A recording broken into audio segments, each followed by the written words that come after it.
Star Wars really needs to make these things canon because Star Wars is about to need a new villain. So today, Kevin and we are looking at a few topics that we think maybe Disney Star Wars should take into consideration for canon, maybe draw from it to plug into some movies. So we've came up with a few legends topics that are, one of them is a pretty popular one, given that my knowledge is like pretty shallow. So I picked a very broad-based one that a lot of people are interested in, and then Kevin's got a few deeper cuts. So I'm really excited. If you're a Star Wars Legends fan, you'll probably like this a lot. And if you're not, if you're kind of like me and you're just, which I am a Legends fan, but you're digging into it now, like very late into the game, this may make you want to read it more. So, Kevin, let's start with the big one. We'll start with the thumbnail topic, since that's what people probably clicked on the video for. So the thing that I think Star Wars should make canon, strongly consider, even if it's not like exactly the same terms, whatever, but this idea, the Yuuzahn Vong need to be canon. Star Wars is about to have a massive villain problem once we get past this Thrawn story with Ahsoka. So, I mean, there you go. You've got this villain from another galaxy. I mean, they're brutal, too. Like, if you can't have an empire, you can have, like, this just ruthless species come in to take over the galaxy. I think it's a great idea. Yeah. Well, I mean, it's a force that their goal is not to rule, it's to exterminate. So it's like a whole different level of villainy than the Empire. But yeah, you're right. I mean, like, but we've had the Empire for so long, and Legends just it really experimented with a ton of different types of groups and villains. Like, and the Vong was a big one. It was kind of the culmination of a lot of different stories that came together, and it was, most people really enjoyed it. There's a few people who didn't care for it. They thought it was maybe too much, but I think most people really enjoyed it and thought it was a really fun storyline that paid off a lot of other storylines. So it was a big one for sure when the Legend stuff was going on. Well, I've just started reading the New Jedi Order, so I know there's like 18 or 19 books. I think you have to correct me, but there's a lot of them. But I am, again, if you watched last week, I am not a reader. I've read, oddly enough, a lot of Star Wars books, or audiobooked them, at least for someone who doesn't like to read and is not good at reading. But I've already read almost a quarter of the way through Vector Prime, the first New Jedi Order book. I started like 4 days ago, so I'm on pace to get through this first book within a couple weeks, which would be really big for me, and it's just that good. I would say within the first 25 to 30 pages, maybe 40, you're really getting into, you get this idea of what the Yuuzahn Vong are going to do, because you've got, I'm not going to get too spoiler, but you've got the one guy who is kind of a mole in this one place getting ready for them to show up. And just the anticipation that his little chapter there builds upon just early on, you know that they're coming for a big deal. And I think it fits right into where Star Wars kind of is right now, because if you look at the current canon, the sequel trilogy, it's a hot button topic, right? Like you either love it or hate it. I kind of fall somewhere in the middle. I think you probably do too. It's not completely devoid of ideas from Legends, right? Mm-hmm. Like that you've got, I mean, the Empire, the Imperial Remnant, things like that. That happens in a lot of Legends things. Palpatine was super interested in cloning and posthumously keeping his rule going to some degree. Not exactly the way it played out in the sequels, but that's not a foreign concept to Star Wars. You look now, even coming back decades as far as the storyline goes, they're kind of doing an heir to the Empire thing with Thrawn right now with the Ahsoka story. So I think they're not far off from just taking this next bit of potential Legends information and making it canon. I mean, we already have a lot of heroes in another galaxy. So, I mean, why not bring a villain there and then hop, skip, jump into the next galaxy with a villain? That is what the Yuuzahn Vong do. They come from a different galaxy. Yeah, and when I was sitting down to think of things that would be fun to have in canon, I was coming across like, well, this is already kind of in there, or like this aspect. There was a lot of things I came across. They've really already pulled a lot of ideas or people. I mean, I think the biggest one obviously has been Thrawn, that they've kind of tried at least true to the character.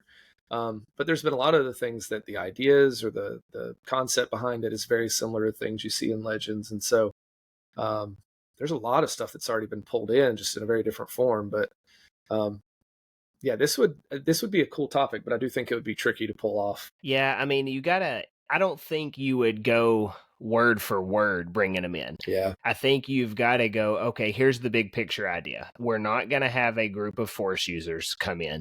Mm-hmm. We're not going to have another Empire, per se, come in. We've already done that. Yeah. We're going to have done that 3 times by the time this Thrawn story is over, right? You've got the Empire, you've got the Remnant, and then you've got the First Order. Can't do that again. They could do it again, but I don't think they should do it again, at least for a little while. Wait till we're all dead. But then it'll be cool again to do it. But I think you can bring in this one group. Correct me if I'm wrong. They aren't affected by the Force, right? Like they're not connected in the way that like they can be read, things like that. How spoilery do you want me to be since you're reading the books? Yeah, and I won't say a lot. They have a really interesting history and backstory coming from another galaxy. Like I'm supposed you've already gotten to the point, I think, where they don't use like mechanical technology. Yes, like I have. Yeah, they hate it. They think it's like blasphemy against their gods. Yeah, they're primitive. Part of that has a lot to do with like their backstory. But they're such a cool civilization because everything they do, they take living things and they shape them and alter them for their purposes. They have these groups called shapers who that's their whole job is to create technology out of living tissue. Well, they're into alchemy too, right? Yeah, they have this really fascinating hierarchy where like it's all about warriorship and fighting, and you kind of increase your rank by sacrificing parts of your body to these gods, and then you attach these other living things that these shapers have created. And so and if it fails, like if it doesn't take, you become like these shameless ones who are like cast down to the lowest ranks. One of the really cool things about them is they were so fleshed out. They had a really interesting backstory. They had a really interesting hierarchy that felt like this entirely different civilization. I think that was one of the cool things about it is it wasn't just this, oh, here's an invading group. It was like, here's this entire species, culture, very different. That's not what you asked me. To your point. No, that's good though. Like it's a different villain. Yeah, they are cut off from the Force, which is really cool because it messes with the Jedi, right? Like they're so used to this advantage of the Force. It actually, I was thinking about it. It kind of reminds me of the Acolyte with the Stranger and Chimere fighting the Jedi, and you clearly see that the Jedi have not fought anybody in a long time who can fight back, and they're just so caught off guard. And he's like headbutting lightsabers, and they're just so it's very off kilter. That's really what happens with the Jedi here. They're so used to just relying on reading people in the Force and knowing what they're going to do. To have an opponent who's a warrior that they just have to rely on reflexes now. There's a lot of stuff it throws off. So they're a really good opponent for the Jedi, which is a lot of fun. Well, and that's a challenge as well in Star Wars, right? So to defeat, really, if you look at the 9 movies that we have, how does the Empire rule? Well, it's because there's a lack of Jedi, right? So you have to get rid of them for that to even work. And when one comes back, it dooms the whole thing. So the crux of Star Wars, you look at the Clone Wars, they had to be ultimately defeated. They had to be deceived and just completely fooled. So to actually, Star Wars has not created a villain that can go toe to toe with a multitude of Jedi, right? It has had to go through deception or just eradication. So if you're going to go in a new direction, which they've got to go in a new direction, this makes a lot of sense. Give them a formidable opponent. You look at the Rey movie coming up. I mean, the Luke Skywalker ship has sailed in a number of different ways as far as live action goes. I mean, Mark Hamill, he's in his 70s now. he knows that Luke Skywalker is done. He's said that. So you can't go and make this a story where they come in and fight Luke. I think we're going to get Luke sprinkled into the Thrawn story, odds are. But love it or hate it, and I think it's a really good thing for the Rey story when she's starting a new Jedi Order, and I think that's what they're calling it, right? The new Jedi Order movie. Yeah, I feel like that's the phrase I've heard around it. Yeah, I think that's the official words they're using. So if that's the case, let's bring in the bad guy from the Legends New Jedi Order, and it actually gives Rey a very complex enemy. So you go to the sequel trilogy, and I mean, she's got an enemy, but a lot of her issues is dealing with herself. Not like that she was bad, but just overcoming that personal struggle is how they wrote it. Yeah. And it almost comes up a little short in her story to me. Give her this enemy, and give this new Jedi Order this enemy where they've got to learn something new. Because otherwise, you're just kind of telling the same story over and over and over. So I think it makes it super interesting if you go that route. You want to get, like, if you're worried about having people interested in a Rey Star Wars movie, which I think a lot of people will skip over that one just because of how they felt from the last, right. You know, maybe right, maybe wrong. Bring in this, and I think people are going to go, well, hey, I'll go watch that because I'm into that. So I think it's a win-win if you go this route. Yeah, and it does, you know, for some of the complaints maybe with the sequel trilogy and just maybe some of the simplistic nature of some of the plot line. Like this also, if people could get past, oh, I don't like Rey. Like there's a lot of people out there who just, for whatever reason, didn't attach to her as a character. It does set her up for a really interesting position, though, because one of the big things in the New Jedi Order books is it really creates this fracture in the Jedi about those who are like, no, we should be fighting defensively. No, we should be attacking. And Luke kind of has this whole thing. It's like, look what the Clone Wars did to the Jedi, and he's very hesitant to become warriors again. And so, to be put in that position it'd be a really good opportunity for her character to be more than just kind of like, you know, the heroine who kind of comes up and saves the day, mysterious background, all that stuff, which is very tried and true in storytelling. But then to give her a more complex role where she has to be in the middle of kind of this give and take of what do the Jedi do? How do we do it the right way? And kind of all those philosophical questions that come with an enemy that wants to exterminate you, but you're supposed to be defensive in nature. What do you do? That was a big part of the books. I do think too, and just not to like keep going back to Ahsoka, but I do think a lot of lore and canon and everything is honing into that story there. I think that's kind of the hub they're using to spread out of what they're going to do. I do think when you look at, this may even be canon, but the Chiss are aware of the Yuuzahn Vong, or is this just legends at this point? That's legends. I mean, obviously the Chiss are out there. They're out kind of on the edge, and they do their own thing. But yeah, in Legends, there's a series of books. One of them is something I'm going to pull from later. I want to maybe Planet. I don't remember. No, it's the other Thrawn books. There's a Thrawn duology. It's like a Spectre of the Past, Legends. Vision of the Future. Yeah. And they discover that I think Thrawn had this clone that he was making. And but anyway, they find out that I think it's this book that he had been on this venture out into like the outer regions. And there's a whole book, Outbound Flight, the Legends book, kind of alludes to them coming across this other group that's encroaching on the galaxy. And the Chiss are aware of it. And they're like super worried about it. It's part of the reason why Thrawn teams up with Palpatine in Legends, is because he's aware of this threat and he wants to protect the Chiss. Like that's kind of ultimately where his allegiance is. Yeah. It's really fascinating. Well, have they started hinting about that in Ahsoka? Like him wanting to get out of Exegol? He's in a hurry to get out of there, right? He is. Yeah.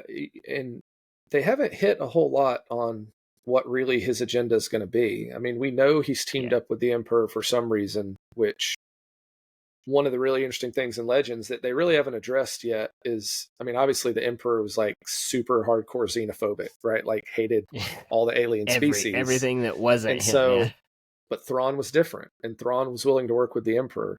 And so they haven't hit that on the head really strongly yet in the current canon. And so I am curious if there are ulterior motives. I know part of it, I think in the new canon novels, I think part of it is, he wants to protect the Chiss, right? They're kind of out there on their own. They're very isolated, very self-sustaining. They don't interact with other people much at all. In fact, it's kind of frowned upon that he goes off and serves the Empire. It's and interesting. Maybe I may just be completely misremembering this from Ahsoka, but I want to say, I mean, he is in a hurry to get out of there. And I don't think it's just because Ahsoka showed up. And maybe that's going to be the whole Abeloth story, and that's its own thing, and it's not going to be this.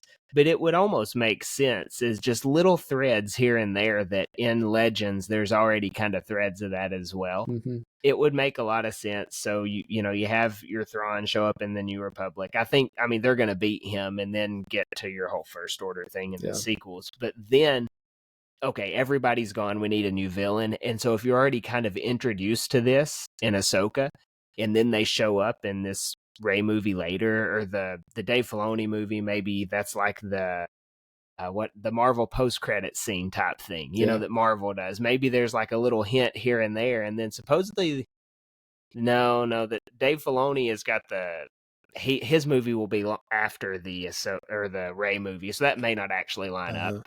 But that would make sense if it was that and then the Rey movie. It would just line up really well. So I think the Yuuzahn Vong would be, or something like that, right? So a type of Yuuzahn Vong would. It's almost the way that Star Wars has to go, because you can't just have another Rogue Jedi or another Empire or another, a droid army. It's got to be something new if you're gonna like call this the new Jedi Order. Let's do a whole new story with it. And I know we're talking about something that's 20, 30 years old, but it isn't necessarily new, but it's new on screen. So I think that would be interesting. Also, there were plans for them to show up in the Clone Wars and some of the arcs that didn't actually make it to canon. I did do some research there, and Pablo Hidalgo responded to someone on Twitter, back when he was always responding to people on Twitter. They said, I assume this is non-canon because it didn't make it. And he said, well, why would you assume that? Like almost making some. And so the person, like he went back and forth with the person, and he said, no, like if they showed up, they would have obviously been in a different context than how they showed up in the new Jedi Order, but because the Clone Wars, different times, and there was canon constraints on where they were going. But the storyboard is very aware of this, so I think that would be cool. So that was mine. I know that was a long time for that one, and it's a big topic. And one of the things I would say about it is I don't want them to do it if it's just going to be like a side plot, or if it's going to be like like one episode, like a small arc in a TV show that like one of the big, and this is where it will be kind of tricky, is because in a lot of ways, like this series of novels that's so long, and it's so great because they got all these authors to contribute to it who had already been writing Star Wars and had been in the process, and had seen all the storyboards with Lucasfilm and LucasArts, who was over the books and all that.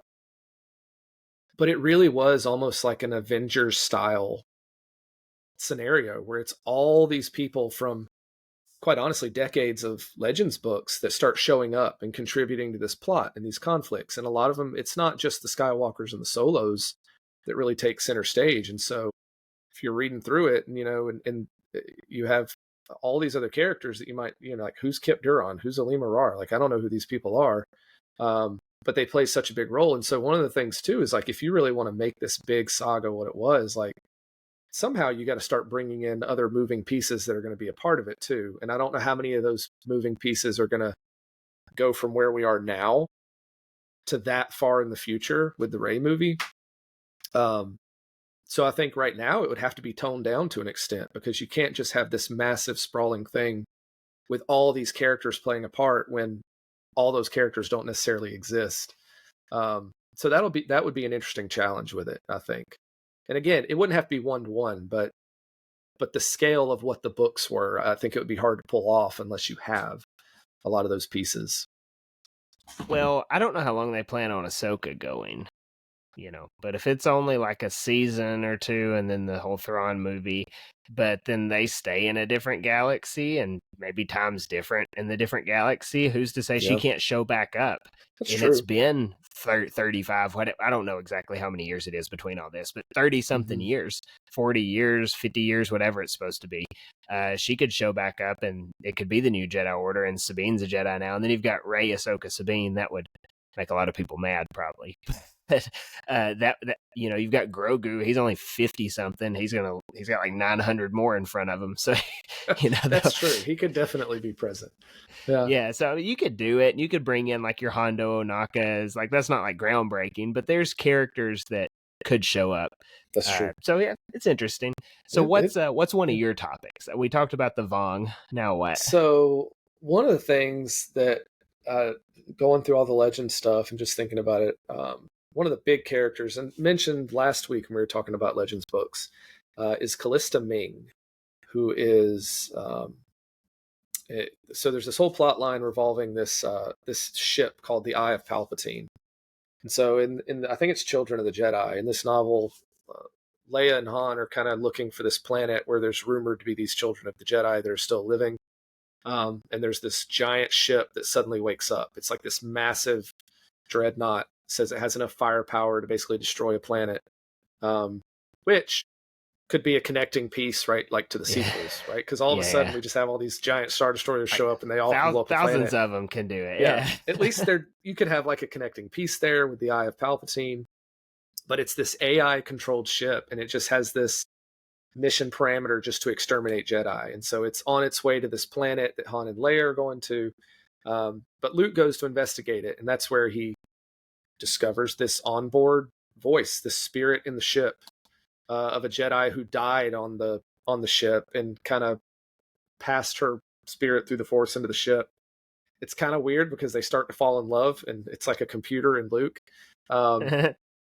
Ultimately, she does get a body at the end of it. This other Jedi dies, and she's able to pass her consciousness into it. Which is kind of a Palpatine thing there as well. It is, yeah. So there's several things you could use to tie into like the sequels here. Like a lot of these ideas were not, regardless of how much you liked them or didn't like them in the sequels, they weren't just pulled out of nowhere. Like a lot of these concepts and ideas already existed.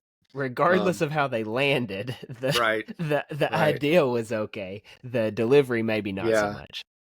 But one of the really cool things about it is I think it could do a lot for Luke's story, right? Like I still think a lot of people will always be dissatisfied with how Luke ends up in the sequels. And I understand that. Like, I totally get it. I've felt that way at times. At times, I've been more okay with it. I kind of go back and forth. But this is a huge moment in Legends for Luke because he's been on his own kind of hunting the galaxy, just scouring, looking for Force users and never connect. Like, he feels lonely. Like, he's just kind of this lone Jedi master. And then he comes across this Jedi, and then suddenly he has companionship. And over the course of this story, like she's severed from the Force when she comes back into her body. They try to figure that out. Ultimately, she ends up leaving because she just has to figure this out. And Luke has to part ways with her. And it's just a big moment in Luke Skywalker's life where it's kind of this first connection with someone that he felt like was like him. And it just, it's kind of just like things move on and things change. And so there's kind of a thing that weighs on him with that. She's also a really interesting character because she ends up being Abeloth's host in the Legends. Because out on her journey to try to figure out and get reconnected with the Force, she's drawn to Abeloth. And Abeloth basically possesses her, which is a whole nother issue for Luke later on when she reappears with a evil dark monster, monster god thing living inside of her.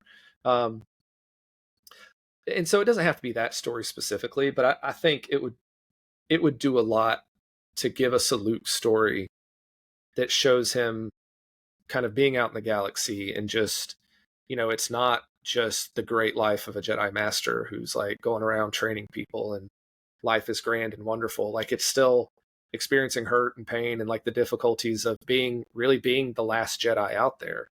And thinking maybe you found somebody and then you haven't, and like all that kind of stuff that plays in. It wouldn't necessarily fix the issue for a lot of people, but I think it could give a little bit more weight to maybe the hurt that we see in Luke Skywalker in the sequels. Yeah. So something like that. Pull something from Legends where it's the story where he experiences that loss and that hurt. And she would be a good character to do that. It's obviously, I think it's across like 3 different books that they interact. Yeah.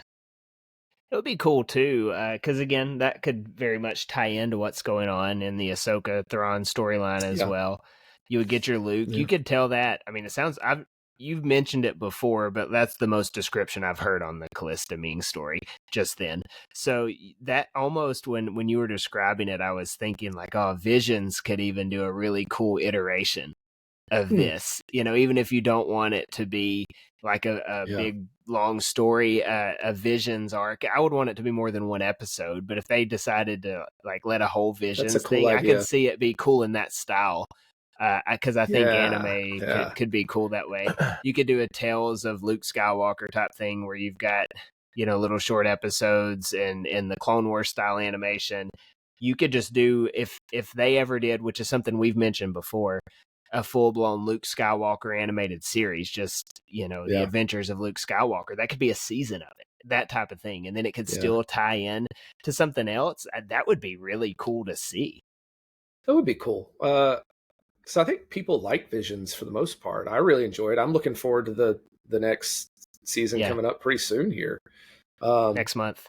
Yeah, it would be interesting if they tapped one of these animation studios that maybe people really like those episodes more, or just it fit with whatever theme or idea you were going with, and like actually did something like, hey, we're going to give you a storyline and we want you to like put it together.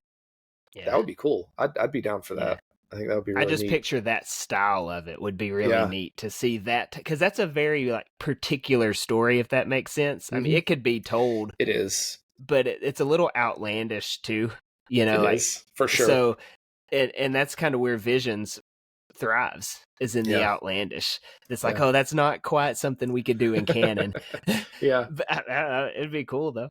I would watch that. I think that's a very interesting storyline, especially. It's almost like the Smart House idea, right? Like she's in the ship. She could just be tormenting Luke for the longest before they turn into companions.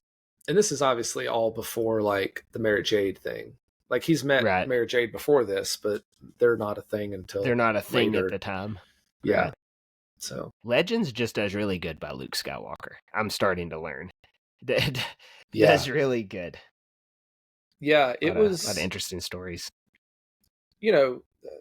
I get the direction of the sequel trilogy was like, how do we do something different, right? Like, how do we and move to a new generation? That's fair. Yeah, but coming off a lot of what was written initially was all there was the trilogy, right? The original trilogy, and then all this literature just kind of exploded from it, and that was the question. It's like, man, what would Luke Skywalker be right after all this? And so that's what people wrote about. And they wrote these really great stories about his exploration of the galaxy and the Force knowledge he comes across and the things he defeats and overcomes. Like, I mean, the dude becomes a force, pun intended, I guess, in the galaxy. I mean, he really is done well in the Legends. But I mean, it's also 30 years of character development. That's hard to beat.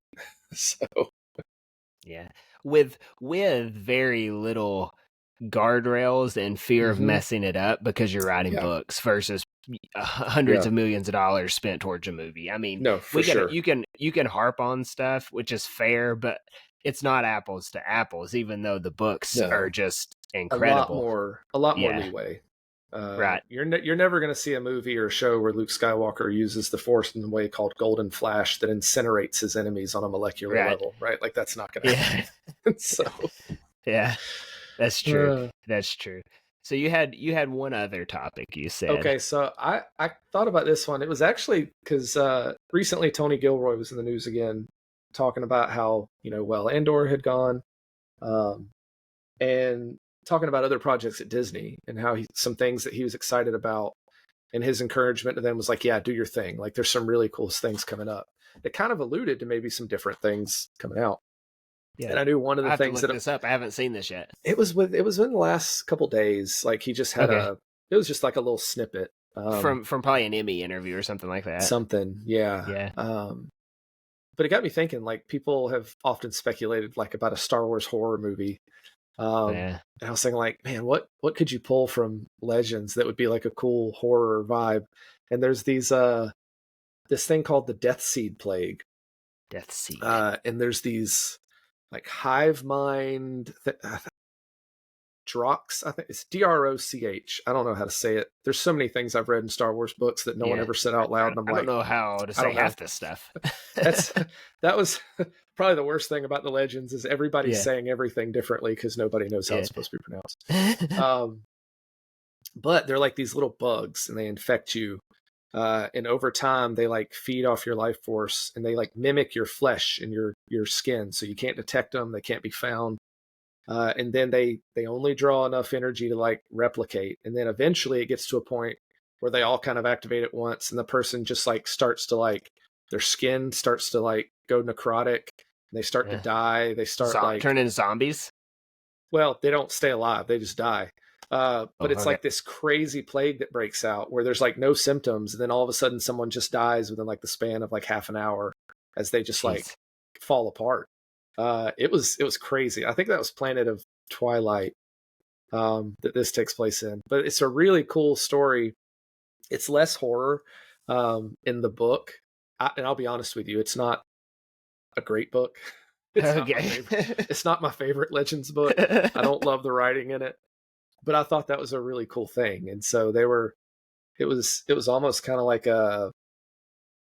you have like the movie Outbreak or like the plague movies where things are spread and they're trying to contain it. It was kind of like that, but within Star Wars. Yeah. But you can take that and really do like a horror twist on it. And so, I think there's lots of cool ideas where you could do some really different things in Star Wars. Will that ever happen? No, probably not. But just coming off that interview where I was thinking about different mediums and genres that you could do, and I was like, ooh, a horror movie would be cool. And like you could pull some really weird stuff from Legends that could be a cool horror movie. But that would be so interesting to that would be a cool Star Wars horror movie. What else could you? It's like there's like within this book there's like this cult, because like there's like this guy who's like he looks like a human, but he's actually like an evolved form that controls these things, and he can stop it and make it happen at will. And so this whole cult forms around him. And so there's kind of a weird, creepy side to it, as this thing's like it's infecting all these planets, and it's Luke and Han and Leia. They're trying to figure out how to stop it and get ahead of it. The solution is these weird living crystals that refract light in the right way that kills. It's a really weird book, but the idea of the Death Seed and Death Seed Plague sounds pretty cool. So it does sound, or like that'd be a good metal band as well.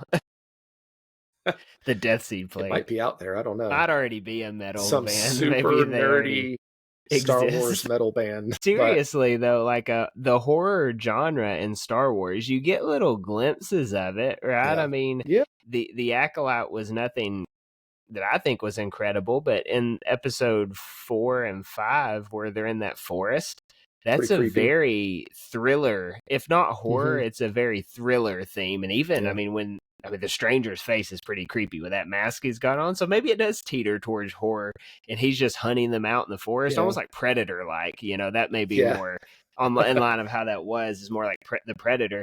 But you could easily have something like that brought into canon. Even if you couldn't make it maybe live action, it could be some kind of an animated thing too. Yeah. What was the like the zombie type plague that was in like some of the Star Wars comics? I can't remember what it was. I know there was a storyline. Well, there's the old Death Trooper novels, or whatever. Maybe that's what I'm thinking. The Night Trooper, something like that. And you've got like the Yeah, zombie troopers with the green faces and stuff like that. Because normally when people talk about like horror Star Wars, I feel like that one comes up. But there's like a lot of weird stuff you could from the Legends stuff that's just so off the wall. Yeah. Well, I mean, just the idea of like a group of people being trapped in a place, hunted down by a dark side user. That is horror genre right there. I mean, you look at any great horror movie, it is a bad guy hunting innocent people in said location. That is how it typically goes. Haunted house. The Legends book, Darth Maul Shadowhunter. Is that what he where does? it's about him stalking this Jedi and like hunting her down. Like you could do something like that. Would take like that would be cool. Have like a dark side user who's like stalking a group of people. Yeah, to do it with Vader. It would be hard to do it with Vader though, because we would just be so enamored with Vader, we wouldn't get the horror effect. We would all be like, "Yeah, get him." That's true.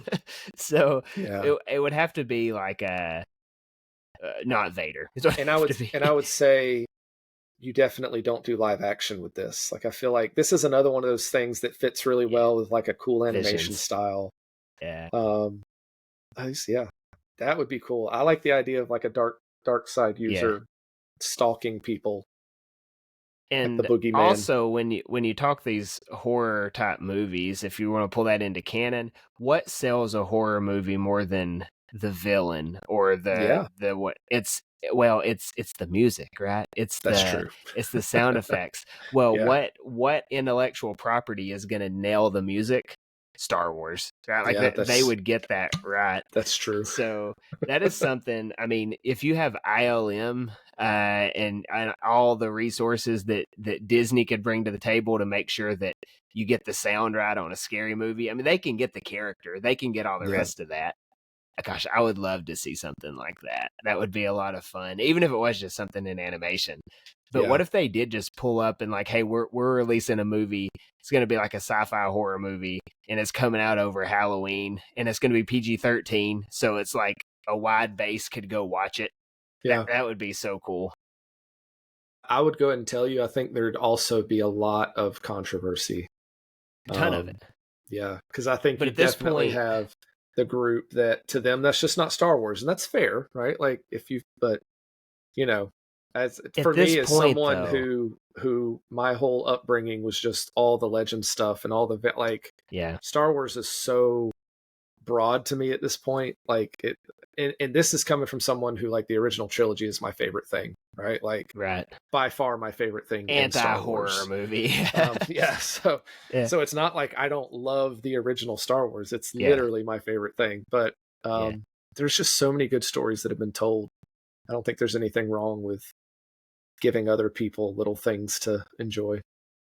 Well, I think too, if you're worried like, a horror movie is going to break the fan base, already been broken. So you might as well.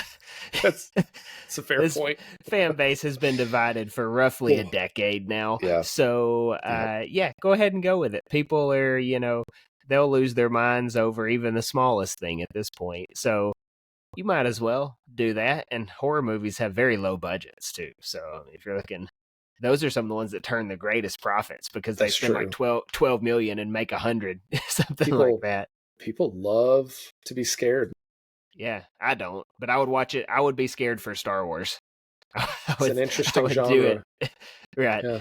So I think that's fun, just kind of thinking about the stuff that's out there in Legends and what could come into canon. We did there, but not like completely. We've been more off topic. But just as far as far as all these ideas go, though, the coolest thing with all of this is next May, which is like it's not even 9 months away now. We're gonna have the Mandalorian movie. And we kind of have it's going to stay very much within a safe big action flick bubble. You've got the Ahsoka, which I think is going to push the envelope a lot more in terms of what's going to be brought into canon.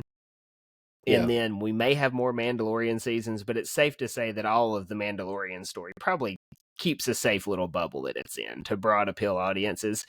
But then everything past there, it's open game for a lot of new stuff to come in. You've got you're going to go backwards in time, right? Dawn of the Jedi movie. Who knows what that's going to be? You've got fascinated.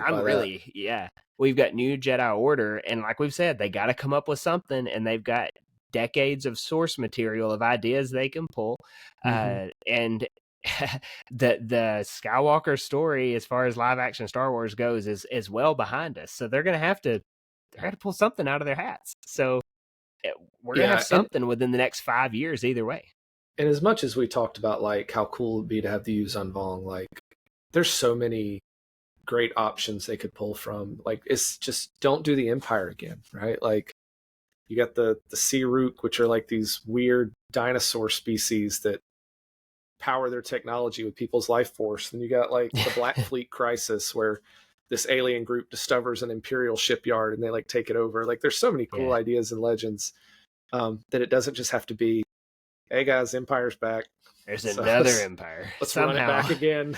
Yeah. I think it's exciting to think about where it could go. I agree. Until then, I'm going to keep reading all these Legends novels to have something to entertain me, because we got some time.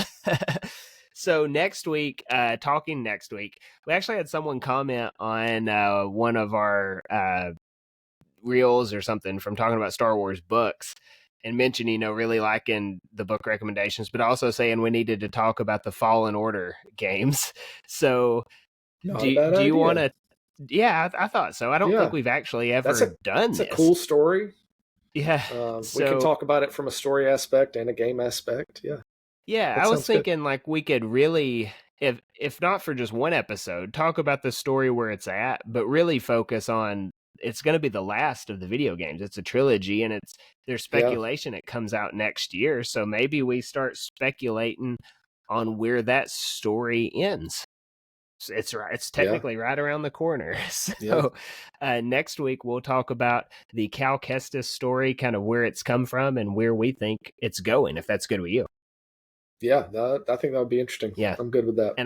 And Ryan, he'll be back probably next week. He's at a con right now, I think, so out west. So he's recently played through those games, so it'll be fresh on his mind. So that'll probably be beneficial for us that someone has played it within the last year or two. Yeah, a little more clear. Yeah. So if you've watched to this point at 42 minutes, let us know what type of Star Wars story that's Legends you would like to see in canon, or just any idea in general. We're kind of open to reading and talking through all of it. That's one of our most fun things to do, is when people throw their ideas out there and we get to go comment back and forth. So thanks for watching. Drop it in the comments and we'll catch you next week.